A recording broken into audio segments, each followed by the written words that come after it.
Hey, everybody. Welcome to Gardens, the Untold Story. I'm your host, Ken Somerville. My co host, the Invisible Gardener, Andy Lopez. And you wanted to talk about how to properly water your fruit trees, other trees, roses, lawn, and basically everything around you. Up here in Canada, I just wait for the rain, generally speaking, but there's lots of areas that don't have the rain, have lots of heat, like California. So, Andy, you've been doing this for decades. What are your recommendations for how to properly water your environment, basically? And let me say first that the watering issue is probably the most important thing that you have to learn to control if you're ever going to have living soil biology. Okay, Mm-hmm. if you're one of those people that waters all the time, I have this customer 5 days a week they're watering because they can't stop it because it dries out because there's nothing there to hold the water. It's a continuous cycle, and then the plants are not doing so well. So water is a big issue. Water is a real big issue in terms of a person trying to maintain a healthy living soil environment. Because you can have amazing compost. You can have all the compost tea and worms in the ground and start putting them in there. But if you're pumping them with this kind of, first of all, the toxic water, the city water is, right? I doubt if any, I can't say any of you, but because there's probably a few of you guys out there who already have a whole property water filtration system. Good for you, right? But lots of people don't. And they're the people who want to have, who need it, right? Everybody needs living soil. Otherwise, you're in deep doo-doo. You can't grow anything. Your trees start to die, all this kind of stuff.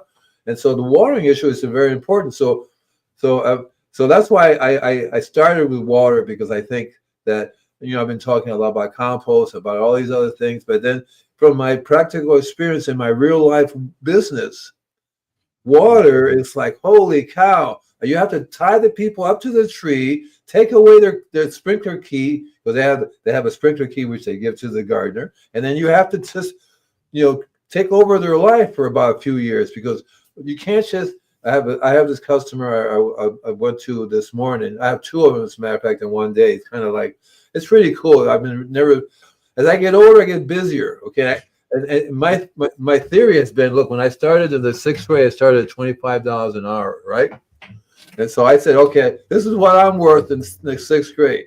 And so ever since then, I decided what I know, what I do is above and beyond everybody else's, right? That's what I figured. Okay. So I would raise it $10 every couple of years. Now I stopped at 200 because I feel, okay, I don't want to feel bad about charging you, but that 200 is very well worth it. Yeah. So anyway, look, I read this really cool book in the early 60s. Well, there was a whole bunch of really cool books in the early 60s I read. That was my hippie days. And so I was reading all kinds of really cool, but I read this one book, the Lazy Man's Guide to Gardening. Hey, Silly, are you watching? Are you listening, girl? Oh, yeah, she's there. She already said her good morning, good afternoon, and good evening, Hi, Silly. Listen, look up Lazy Man's Guide to Gardening. It's a book, Lazy Man's Guide to Gardening. I'm pretty sure that's the name of it, Lazy Man's Guide to Gardening. I read that book. I actually read it several times, and I even hung on to it until I finally gave it away to another friend who really needed it too. It was just like having that Survival in the 21st Century book. When you get a book, you go, wow, you keep reading and using it and going, what the hell? What? That was his book. There a whole bunch of things he was talking about, but one thing that stuck to my brain is he keep the water below ground. Yeah. That's the thing that I got out of that whole book, because the book was other ways to bring the soil biology back. Well, I didn't exposure too much or too much. Yes, Silly, that's right. That's absolutely right. And it's cool how Mother Nature regulates that, but us humans, because we have such a crazy environment, we have to actually regulate the amount of water that they get. They usually are overwatering. 99.99% of the people that I meet on the street, customers, are overwatering. The gardeners say, it's getting hot, we need to water more. And then you ask them, what's your water bill? One lady's water bill, I swear not, it's $5,200. $5,200 per watering bill. That's a monthly. It was like 45 days, I think it was. Yeah. But still, it's like, what the heck is that? What? Woo, woo, woo, woo, woo, woo. And then his trees, everything was short. He was having, the ficus was having whiteflies and psyllids. So remember, whenever a bug or disease is attacking the plant, it's food for the bug. If it's food for the bug, that means that it's something's going on with the plant that's not making it strong enough. Because normally when they're healthy and strong, they're no longer food for the plants. Remember, complex carbohydrates and simple carbohydrates, right? If you're healthy, you produce a complex carbohydrate, the bugs go, sorry. I can't eat that, man. Right? I don't like lobster, If something's wrong with you in terms of you're not getting the minerals and stuff, you produce a simple carbohydrate, which is Mother Nature's way of saying, okay, I have turned on the switch, time to recycle that there plant. And you're going to see the bugs come out of woodwork and attack it. So it's an important thing to understand that the water issue is something that you really want to control. There are a couple of things. Keep the water below ground, right? Keep it below ground. There's going to be some issues where you have a hose that you want clean plants off, or maybe if you have seeds, you do want to water seeds above ground a little bit. But 90% of the time, everything is kept below ground. It's really cool the way he did it, because he didn't even amend the soil. No, he didn't have to do it. He had a plot. So what the first thing he did was he laid down this drip line. The second thing he did was put down a layer of cardboard. So he would start layering and layering. And a couple of times he would go to a rug and get all the wool or cotton rugs that they were throwing away. He would layer that down. He would layer whatever. So it was always different layers, but that drip line was like a very, very bottom. And this guy was in the desert, and people would walk by and go, what the heck are you doing? Because all the water is down below ground, and the trees are standing there. They will get damaged maybe from the hot winds and things like that, but they certainly would not dry out. They still will actually. And he used a fertigation unit. A fertigation unit is a device that's a blend of for fertilizer and irrigation. That's that it. Great. Yeah, I think that could Lazy Gardener's guidebook. No, I don't think so. That sounds familiar, but I don't think that's it. I think I'm not really sure. I think that's why we preach mulch, Andy, is to keep the water underground under that mulch layer, so your mulch layer can dry out, but your soil doesn't. Your soil doesn't go hydrophobic. It doesn't dry out, because guys, hydrophobic is when your biology goes to sleep. It goes to cyst. So it's sleeping. It's not doing any work, and you need that biology to do the work, to keep your plants healthy. And overwatering, especially like Andy, you're saying, like if you're spraying water, it's just a lot of that is evaporating right away. And that's not what is necessary and needed. That's where, drip lines in a hot environment, like up here in Canada, we don't really have that too often where it's that hot, but we can still use drip lines as well, and make sure our soil is staying, moist enough where the biology is going to survive and proliferate. Well, a drip line, there are several things I like about. I know people who hate drip lines because there's a little bit more work. Animals who tend to tear into them, gardeners who tend to tear into them. All kinds of things seem to happen to the line. So, and those little heads always seem to get plugged up. So you learn how to best use a drip line. The new ones now are the ones I like are made by Rainbird. They have a copper tubing in the middle, guaranteed for 10 years, and they're meant to be buried. Okay. But it's a nice thick product. They're about, you can get the 2 gallon per hour or the 4 gallon per hour heads. A good drip line would water a foot on either side of the hose, depending upon the structure of the soil. Because if it's really good, healthy soil, maybe even further. Yeah. Yeah, because it'll have the wicking effect. Yeah, right. It just goes on out. And if you keep it below ground, one of the things I like about this system is that in the fertigation unit, you can actually modify it. See, it was meant to be for chemicals. So that means you have a chemical fertilizer like a 20-20-20 in there. It only gives it a little tiny 1/1000. Okay, well, I don't know, sweetie. I don't think that was it. But I think these are people who have read this book and they came up with their own version of the lazy. But I think it was. I don't know it by heart now. I'm sorry. It was like 220 years ago. And I'm pretty sure it was the Lazy Man's Guide to Organic Garden. Lazy Man's Guide to Gardening. Lazy Man's Guide to Gardening. That's the actual title of it. And it was a long time ago, so it's probably in the 60s. Mm-hmm. Could have been written in the 50s. Yeah, it may have been written in the 50s. One of those things that continue on, you know, or maybe I read it in the 70s. I'm pretty sure I read it somewhere between high school, Navy, and getting out, somewhere in there. So, Andy, would you recommend if you have to have like the sprayers that are above ground? Like I would recommend always doing it, you know, very early before the sun really comes up, so there is not that wicking from or heat from the sun to evaporate. Would you say at least then you're going to get some of the moisture into the soil? So one of the things that I started doing early on in my life, which tended to give me the name Invisible Gardener, because it's a combination of a lot of different things. I would always water at night. The best time I lived in Gainesville was North Florida, very, very dry there. Watering during the day is ridiculous. 90% of it is all evaporated before it hits the ground. So I would water at night, which I found that the water would stick around longer until the morning got up and then it dry everything out. Mm-hmm. So that was a good advantage of watering at night.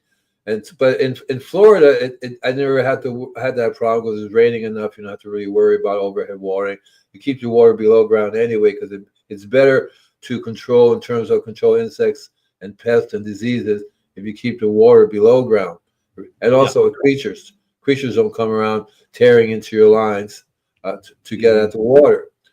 And another aspect of watering is to learn how to. It's better to water deeper, less often than less more often. Does that make any sense? I think it does. What you're basically saying is, you know, you water, say, 10 gallons instead of 1 gallon, you know, 10 times a day. Water 10 gallons once a day so that it soaks in. But that's only going to work if you have a living soil, because other than that, it's just going to become runoff. You're not going to get the bonus of the water. That's why your mulch is so important. So that's one of the process that I'm going through with my customers here, because they say, "Well, I want you to just change the water. Here's the timer. Change it to whatever you think is right, and we'll leave it at that." Right? I go, "No, you're watering this amount of water now because if you didn't, your plants would die because they would dry right out.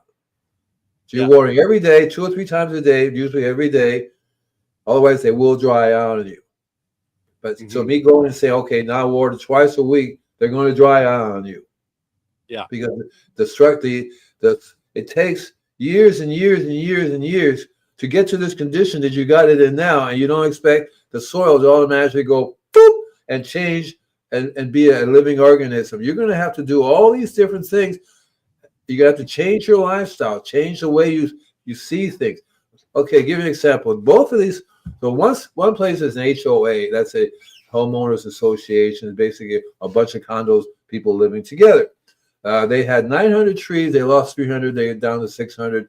And I don't know if I told you how she met me, but she bought my book. It was sitting in the front seat. She drove by Malibu, saw my sign, figured, okay, the universe says I have to call.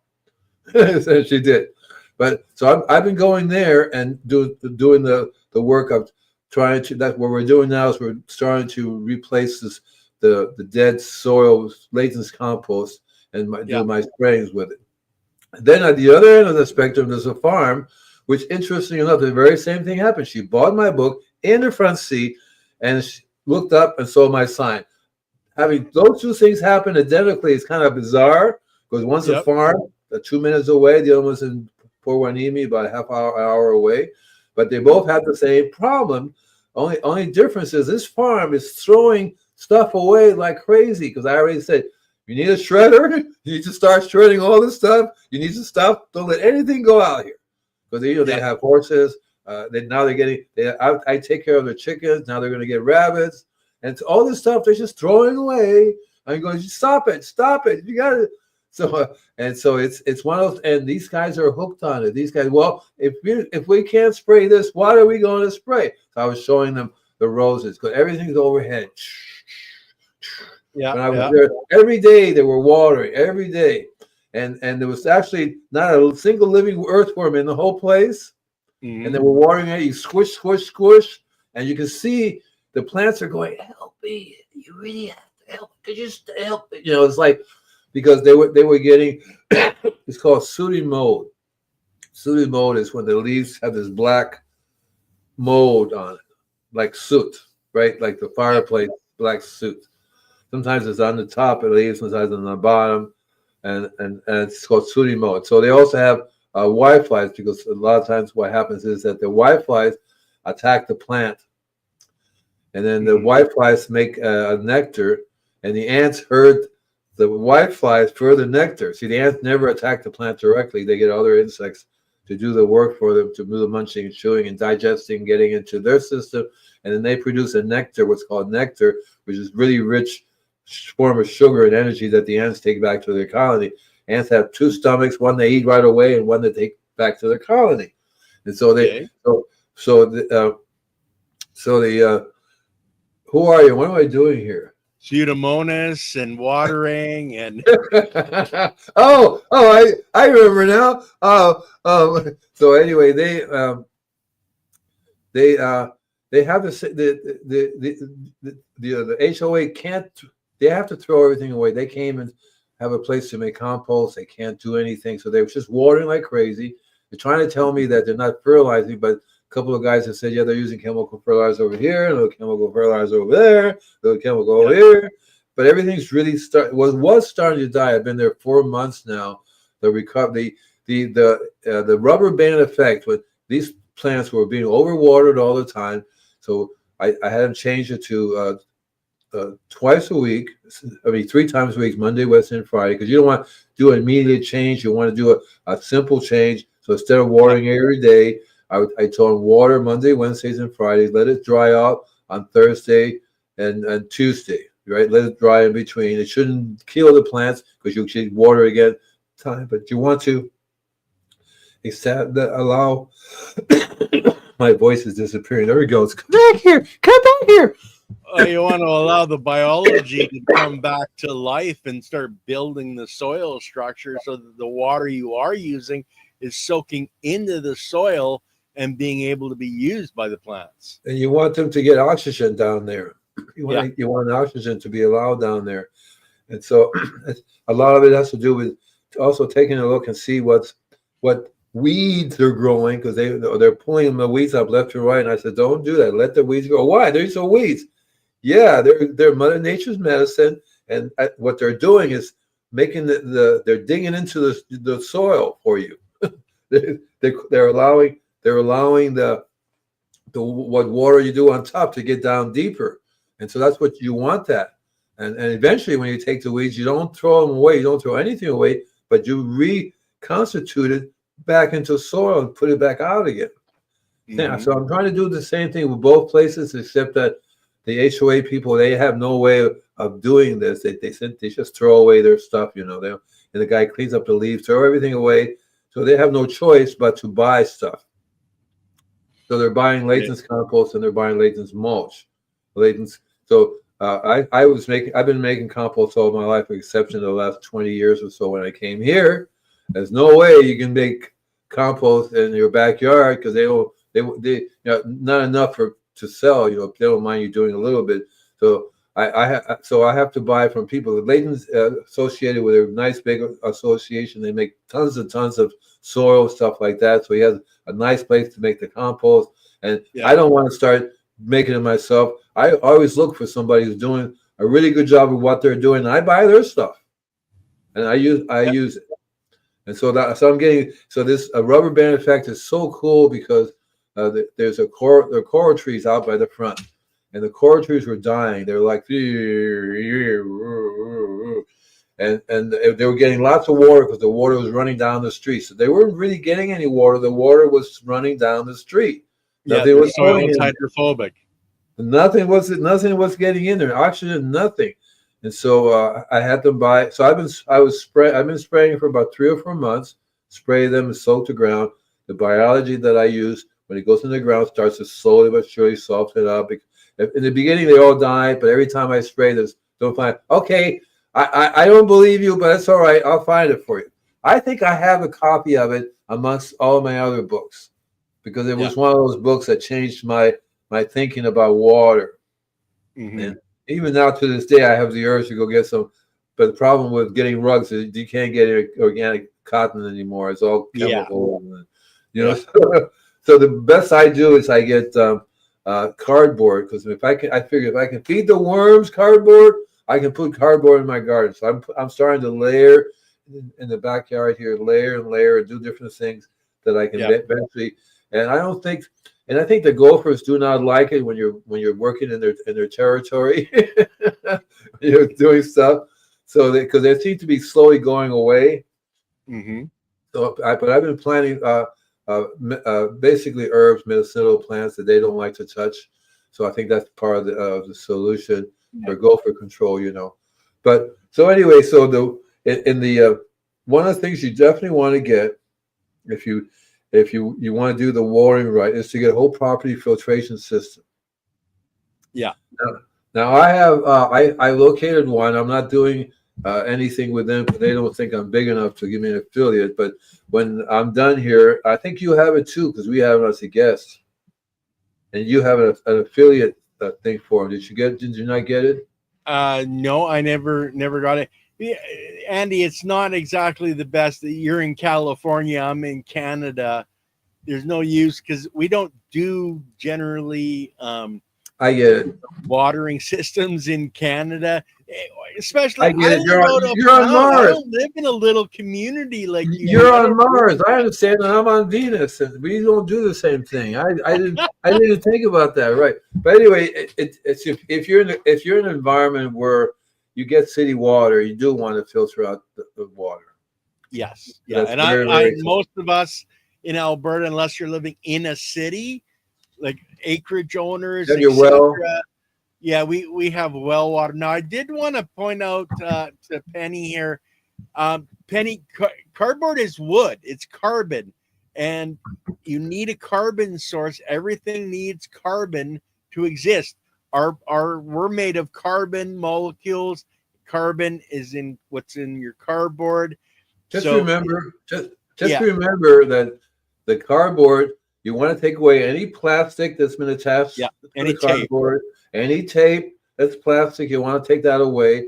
Cardboard is totally recyclable. My worms love it. I've been feeding them for years and years. At first, I said no, but even the ink is a plant-based. So the cardboard is fine. You just have to make sure it's recycled because it could be coming from other countries which are not.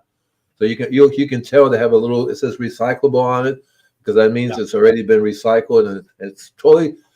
I figured if my worms love it, well, better off using wood chips. Well, if you shred your cardboard, just like you would shred your trees to get wood chips, you're basically doing the same basic thing. You're breaking it down into smaller components for the biology to break down, but don't mix it into the soil. It's something that you want to have on top. Just use it as a mulch. I'll tell you about the wood chips too. Is that wood chips are really good for mycelium. So you can basically literally have a layer of wood chips, which is one of the things. See, I don't use wood chips in my worm bin only because they would last forever. So I would end up with this compost with wood chips in it, right? Because it won't decompose fast enough. But what I do like it in my garden, and I look for that, and it's one of the things I'm going to be talking about soon. How you can tell mycelium is growing in your garden. How you can tell, because I'm going from a toxic environment to how do you convert it back into a fully functional. It's never been a functioning garden. This has been a road that went through here. It's all construction sand, so there's nothing there to make it grow with. But so you want to what was I talking about? Tell me. Well, I wanted to mention that the wood chips Oh yeah, and the pulp that's used for cardboard to make cardboard is just wood chips broken down that much more, yeah. and then formed into cardboard. But it's the same carbon that's in wood chips is in your cardboard. Same as with paper products. Paper, It's just paper is wood the other one, pulp. right? Newspaper, shredded newspaper is one of the things I add also too. You just have to, again, understand that there are certain parts, certain toxic uh, colors that use it. Yeah. In terms of you have to when you do newspaper, you can't have anything shiny with colors on it. But in terms of the worms, they love it if they can eat it. If it's in a form that they can get at the wood chips, they wouldn't hurt the worms. They won't feed them at all. It'll feed the soil. It'll protect the soil and provide a place for the mycelium. So I like wood chips. I like all kinds of wood chips because they're all part of the way Mother Nature works with mycelium. Yeah. It's so cool. It's one of the things in the Korean farming that you can do too is you can have a little place with wood chips, right? You get a little basket, and you put it has no bottom on it. You fill it with wood chips. You set it on top in a place that that's very alive. And you put the little basket top on it. You'll find that within a few weeks the whole mycelium will go over the wood chips and it'll be this white substance covering all your wood chips. You can take that wood chips and retransplant the mycelium to other parts of your property, whether you put it in your garden, put it on another set of trees, and then if you take care of it, the mycelium will grow from there also.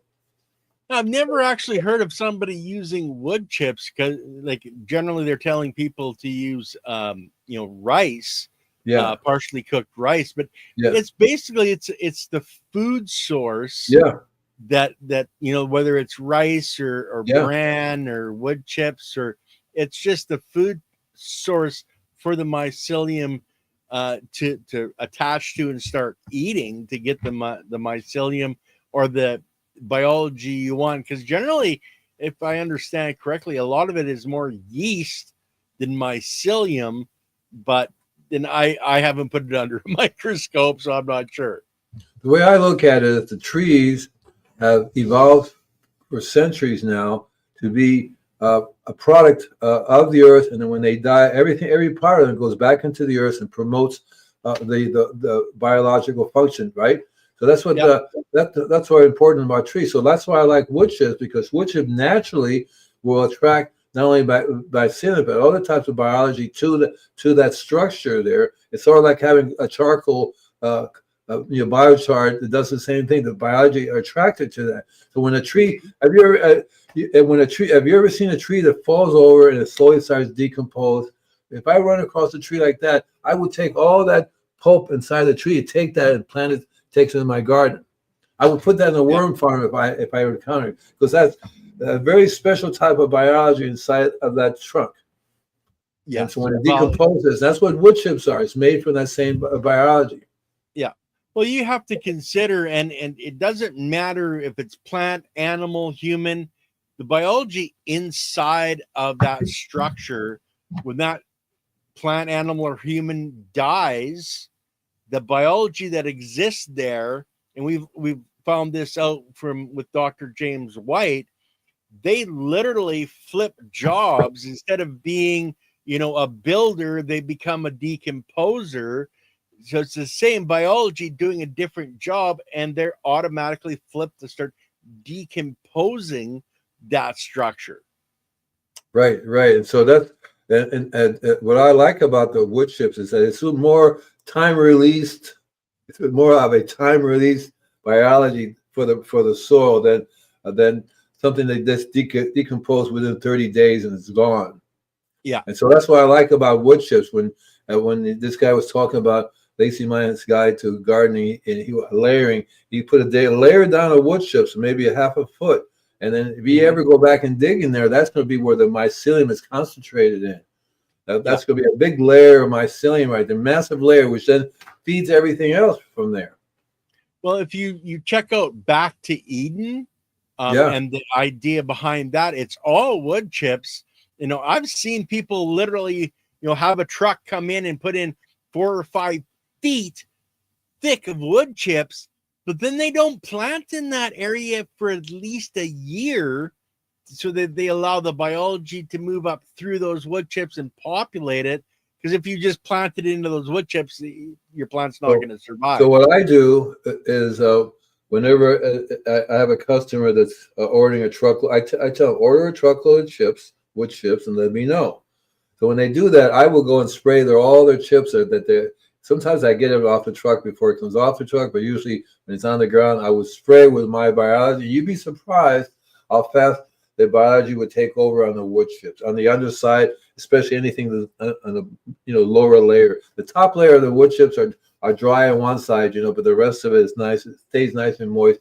That's one of the things we're trying to get people to understand is that you have to have something on the soil that holds water. Yeah. And then you can, so that nothing runs off, everything sort of sticks with you. When it stops raining, it takes a little while for everything to sort of soak down into your soil. And that's what wood does. That's what wood chip does. That's one of the best things about it. It does soak water, and the wood chips will all soak water. It takes them a long time, right, for that water to disappear, especially if they're down below, because nothing's evaporating. And that's one of the secrets that I'm trying to convey to these two customers who want to automatically switch over to a lesser watering time, is that, okay, so you have to get a shredder, stop throwing anything away, and shred that up. You get a branch, shred it up. You get a grass clipping, shred it up. Mix them all together, provide some kind of, if you make compost, run it through your compost system. Any way you can give more biology to it, and use that as your mulch.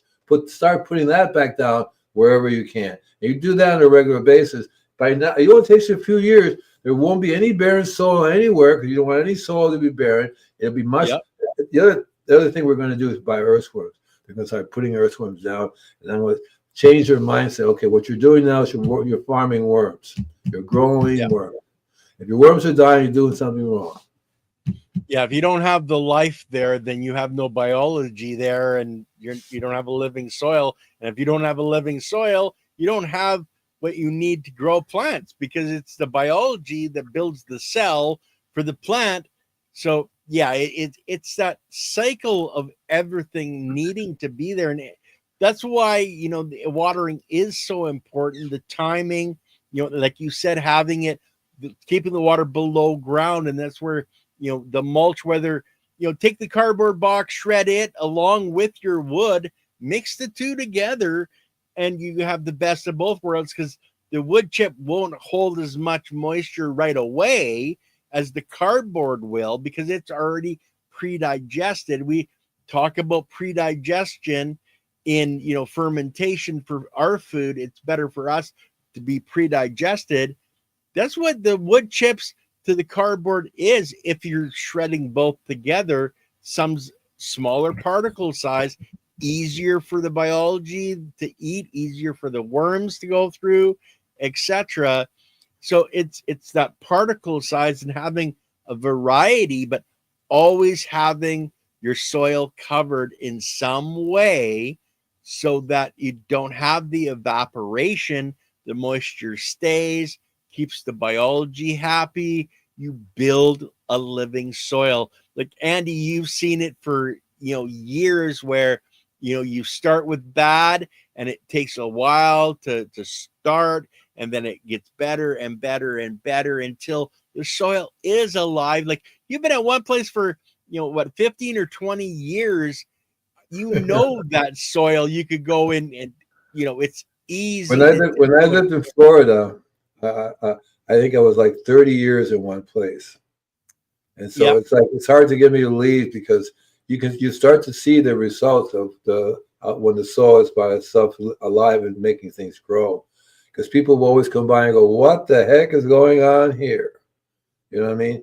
And so it was the same thing with the food, the vegetables. It was the same thing with the fruit trees. Everything that the key was, whoever made the best compost is the one that has the best plants and the best growing environment. It's as simple as that. He doesn't have to know anything other than to make compost and make sure he gets it out his habit is to put compost out on a regular basis. I told both people today, you're going to have to learn to be putting compost on your property at least twice a year. At least twice a year, you're going to have to learn to put compost out. Since you're not making it, you better start buying it, because they don't do anything. And then it's just a barren environment that you don't have. And what's interesting too is that I often wonder, because see, it's like a desert environment. Now, the desert environment has its own separate, different biology, doesn't it? Yeah, yeah. Right. I just totally wanted to point this out, Penny. If you're tasting the cardboard in what you're growing, it's. I think it's more up here than it is in your taste buds. But preferences is preferences. There's things I won't do because I don't like to see that done. And if that's one of the things you don't like, then that's what you don't want to do. So follow your own heart as well, guys. Like Andy goes out, he looks at things and he prescribes what's best because that's what works best in that situation. You don't, Plus, it's different for all people. Lots of different people.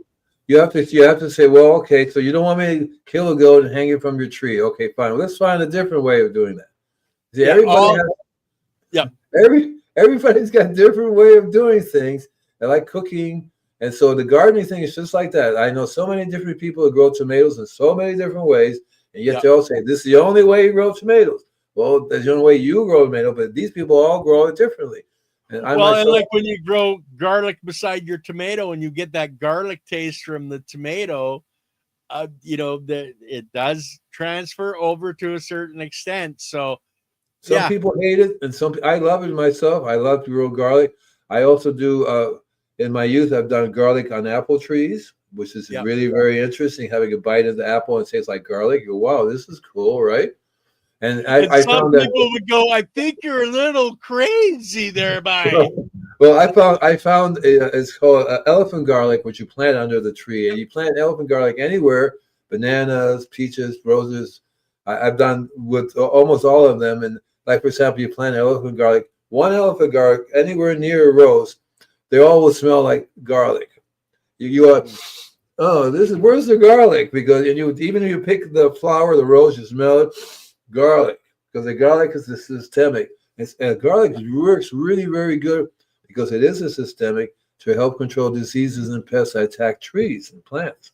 Well, I heard garlic protects fruit trees, and that's one of the things that we talk about is for sprays is having a garlic spray, to help or to get rid of. Grow the garlic under the tree. Grow the garlic under the tree.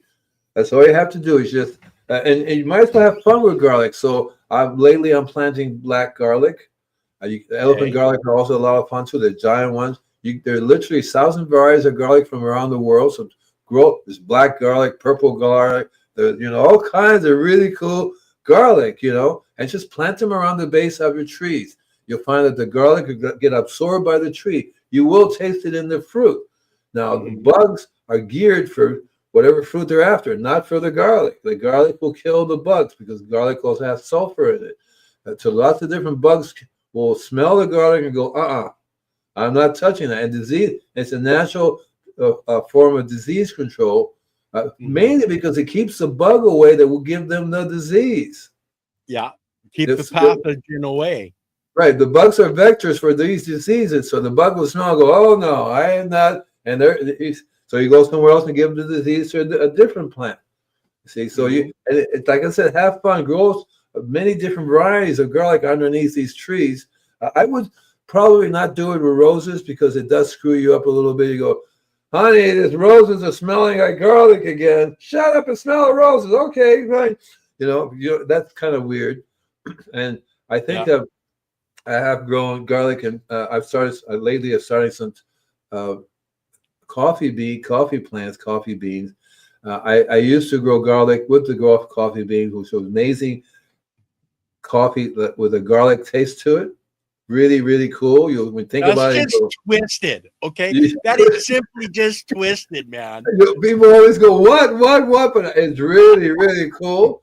But there's some things that you just really shouldn't do it because I think you have to try it on for taste yourself. You can do it on peaches. You can do it on chilies, right? chili and garlic together are wonderful. I did one called Ghost Chili. Okay. This plant's Yeah. called Ghost, Ghost. It's a chili pepper. Planted with garlic, plant the two together, and the garlic is infused into the chili, and the chili into the garlic. So you have these plants, you literally like candy because they're so spicy, so hot, and but you can learn how to mix the flavors. So when you grow stuff, you'll be really surprised how to do that. And so let's see, where was I talking about? I forget now.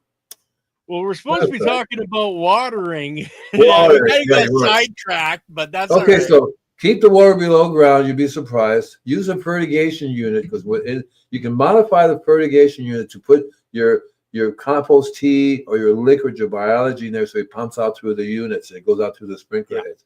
You just have to get the sprinkler heads have to be a wider opening to allow them through, otherwise they get clogged as well. So you have to just there. You can even make the opening yourself a little wider. You have a little tool that you can screw it like a needle, right? Yeah. Make the hole a little bigger. And so so with a fertigation unit, you can provide the nutrients you need for your plants on a regular basis and the biology on a regular basis. You can put a tea bag of compost in there, so you'll be making compost tea all the time. Every month, take it out, replace a new tea bag in there. You'll be surprised at the different kinds of tea bags I have put in there to see what comes out, because I would put peppermint, spearmint, literally tea in there as well. I would put the milk in there, and the milk will also, because it gets diluted after a while as water gets siphoned through it, So before a while, you end up with nothing but water in there, which is a tiny little bit of milk in the beginning. But there are lots of ways that once you do that, like the garlic is also very good, and the coffee.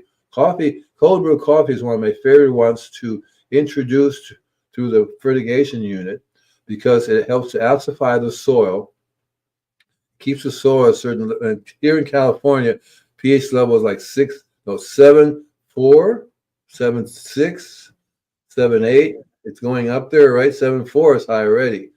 So that's why the mulch here that people use here is an acid mulch to help acidify the soil. But coffee will help acidify the soil and bring the pH down from 7.4 to maybe 6.8, which is where exactly you want the biology to grow. That's one reason why when I make certain biology, I use coffee as the liquid to use to incorporate my biology into, and then inject that into the plants.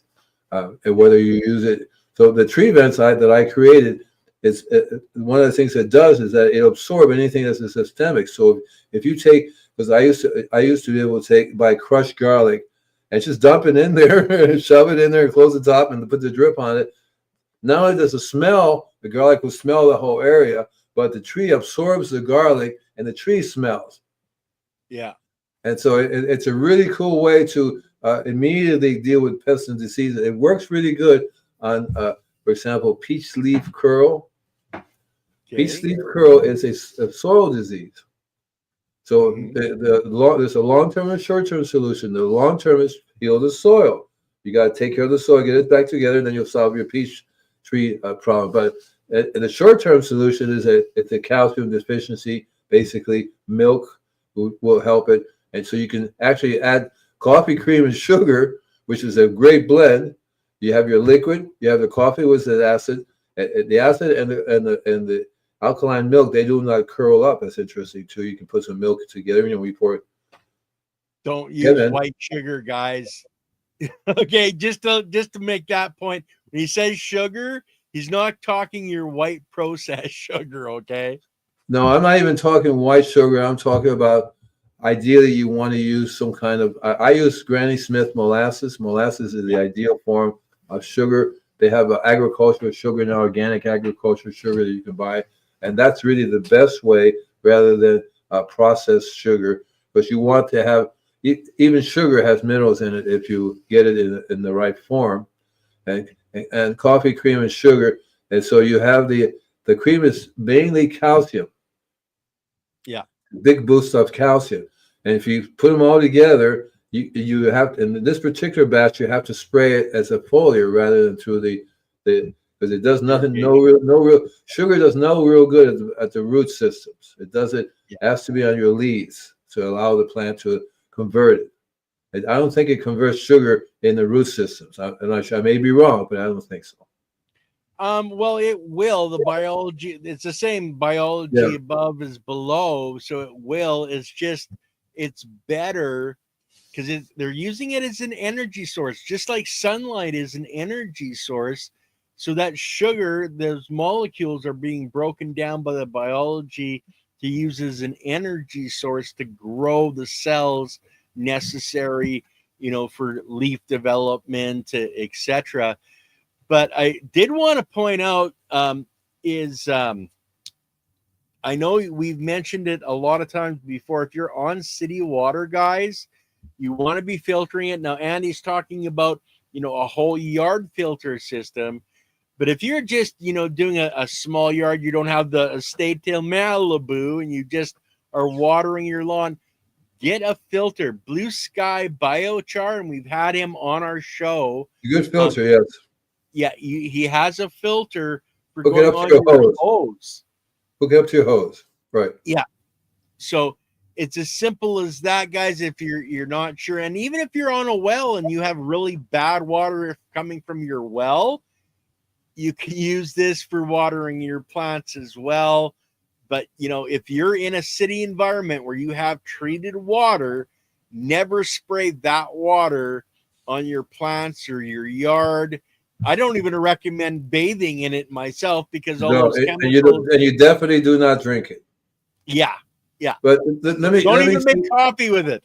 Let me say something I think, and maybe I may be wrong, but see, and we talked about a little bit before how I think the biology is different. That's on the leaves and the biology is in the ground. These are two different types of scenarios, different types of groups of people. They do different things. So the people on the leaves are specifically gathering from the environment and promoted through the leaves. The people on the ground are specifically gathering from their environment and promoting through the root system. And so there's slightly different type of people, in my opinion. Well, it's the same basic biology. Yeah. This is what is been found out by I don't want to say the wrong name, James White, Dr. James White, where he looked at horizontal gene transfer, where the same biology say. So let's just use Andy Lopez as this biology, but when he's down at that level, he can literally be trained to be an electrician one day, a plumber the next day, etc. Yeah. So the same biology exists there, doing different jobs. That's doing different jobs, right? That's what I like that, and, right? And that's what your point is, Andy. I like that, right? Their own jobs. It's like this game I play. You have one creature, but you can make so many different creatures from it. So it's the same one creature, but all of these are the ones that I was talking about. There are different functions. They do different things, and that's because this game follows nature too. I forget the name of it now, but basically you build things according to genetics, and then you can see how they evolve and how it works together. So I forget now. I keep forgetting because I have about a trillion things I'm working on right now, which is really cool and very interesting. My music is really doing really well, but I'm also working on a column. And my latest thing now that I'm working on is, and I'm eventually going to talk about here because it has to do with the water. Really, how do you go about switching water? What you have to do to go from using 100 gallons a day to maybe 25 gallons a day, and it isn't just changing the water amount. It's changing the soil structure and the biology and the life, because then the water is soaking in, is being stored in the soil structure. That's exactly what you mentioned at the HOA when they were watering, the water was just running off. Well, they're paying thousands of dollars for water and it's just running off. And they're paying thousands of dollars to the gardener to rake up the leaves, throw them away. Don't let any leaves fall on the ground. Don't let any leaves decompose. When I said leave the leaves, as a matter of fact, you should get one of those, either a shredding mower or a little shredder. Take the leaves, run it through, and put it right back down again. You wouldn't never have this problem at all if you were just recycling your own leaves and plants that were falling down in there. Yeah, I know for my lawnmower, I bought mulching blades, so I don't have big windrows of grass that I have to rake up. Everything is mulched and put back on top of the soil for the biology to live and to digest, to grow more And that is so grass, cool. dandelions. And that's what I want for my garden here, because right now what I'm doing, half my garden, I'm allowing the weeds to grow because they're Yeah, growing. There are more roots in the ground. They're doing their thing. They're digging down in there. And what I would love to do is have a mulching mower run over it, make everything go right back in again, rather than right now I'm taking anything that's getting dry and everything, because I have little babies growing too. More and more things are growing in there. I've been finding more and more worms showing up and yeah, more mycelium showing up, which is a really good sign. And so I want to get a mulching mower. I actually thinking of the kind you push. That's too much work. The little rotary thing and trying to go over it that I've way. got two of them and I don't use them Yeah, anymore. yeah. I don't think I'm going to do that. I was just going to get a mulching mower, but the mulching mower will mulch everything in its way. See, so I don't want it to. I can try to teach. Maybe I can teach the mulching mower to leave the good guys, leave the things that I want to grow alone. Maybe they can come up with an intelligent mower. What are you, Daisy? Okay, what are you? Okay, right. So basically, I'm going to by hand and just pulling up the things that it's time for them to dry out and then return. As opposed to if I leave them alone, they grow too fast, and the little guys that I already planted will die because they're not getting enough light. So I have to try to balance it out so that more and more of what I want will grow. Yeah. You guys are awesome. I learned so much here. Willie Concan of the DMTLs. And I'm actually planning to do a show on the simple explanation for root exudates. Hopefully this week I'll have it set up. It's very root exudates are really, really simple to understand, but I'll get into that later, probably this week or next. What's a root exudate? Ooh, where? What? That's your. I'm not going to go deep into it, baby. Basically, your plant produces a liquid that they put down through their roots, and then a lot of it is actually brought back up into the plant. Yeah. But I'll go into more detail, and it's a very simple understanding.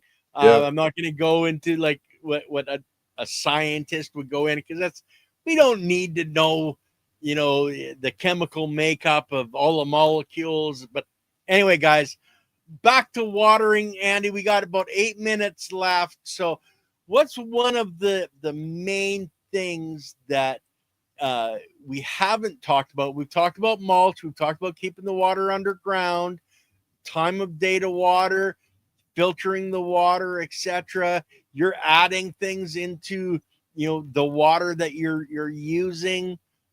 What's something that we've missed, brother?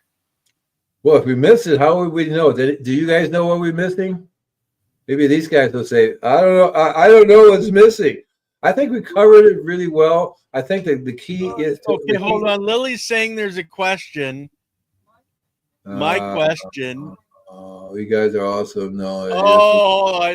Lily has a question. I'll let her get back upstairs, because if we answer the question too fast and she doesn't too get much upstairs, water, she comes back down and gives me heck that. You're gonna ask my question. Yeah, we did talk about Willie. We did talk about too much water.